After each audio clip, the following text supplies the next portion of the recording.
They didn't understand at first.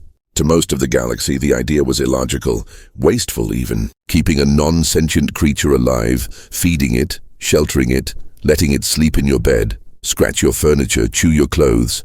It made no sense. Hundreds of species visited Earth and watched in silent confusion as humans cooed over dogs, cleaned up after cats, wept over lost birds, and set up trust funds for turtles. They studied the behavior, catalogued it, and finally, someone asked the question that had been echoing through the stars for decades. Why do humans keep pets? Before we begin, hit like, drop a quick comment if there's an animal that's left a permanent mark on your heart. It may seem small, but it helps more than you know. Reposts are powerful too. Someone else out there needs to feel this today. The question came from a Zalari delegate. Cold-blooded, hive-minded, and ruthlessly logical, they saw life in terms of survival and efficiency. The idea of affection without advantage was alien. The room was full. Representatives from dozens of species, all curious, because the question had never been answered directly. Not in diplomatic papers, not in technical manuals, not in the Universal Behavior Codex. Rashida El Amin, Earth's appointed cultural liaison, didn't hesitate. She just smiled gently, looked at the translator node and answered, "Because love needs practice." The room went still. The Zalari delegate blinked its 7 eyes slowly. "Practice. Explain the application." Rashida set down the picture frame she always carried. Inside, an old worn photo of a mutt named Jasper, tongue lolling out, tail a blur. She looked at it like a sacred text, then back at the assembly. When a child is born, we don't know how to teach them love. There's no manual, no equation. Love is messy, complicated, loud.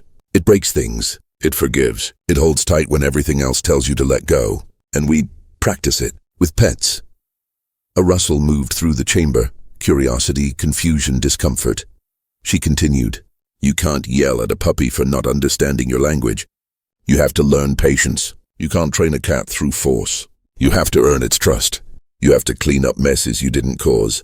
Wake up in the middle of the night for a sound you barely heard.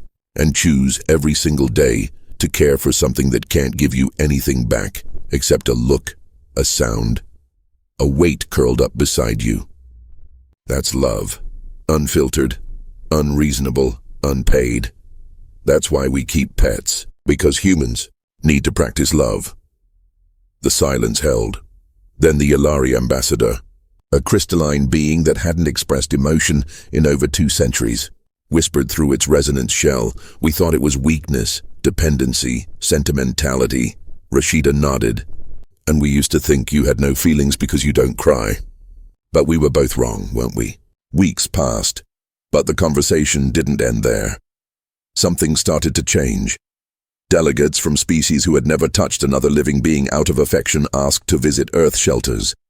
Entire worlds that saw animals only as pests sent representatives to study pet-human bonds.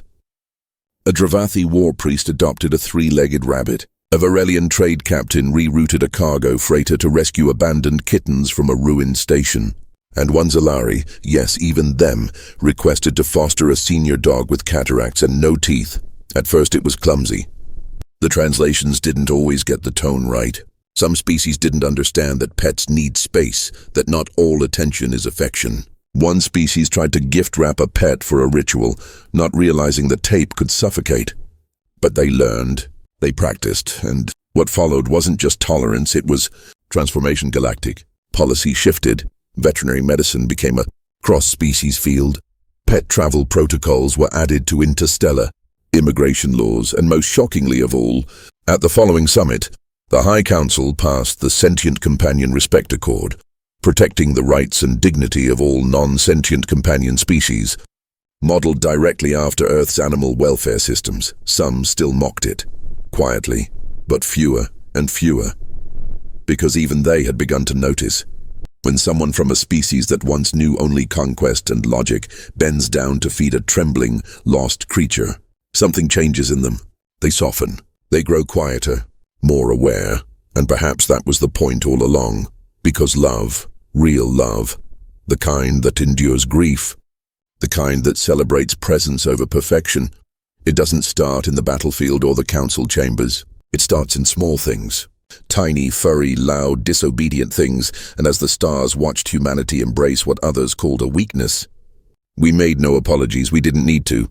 Because somewhere in the multiverse, a war-bred soldier from a sunless world was holding a blind ferret close to their chest for the first time, and they were smiling. If you had to teach someone how to love, who or what would you start with?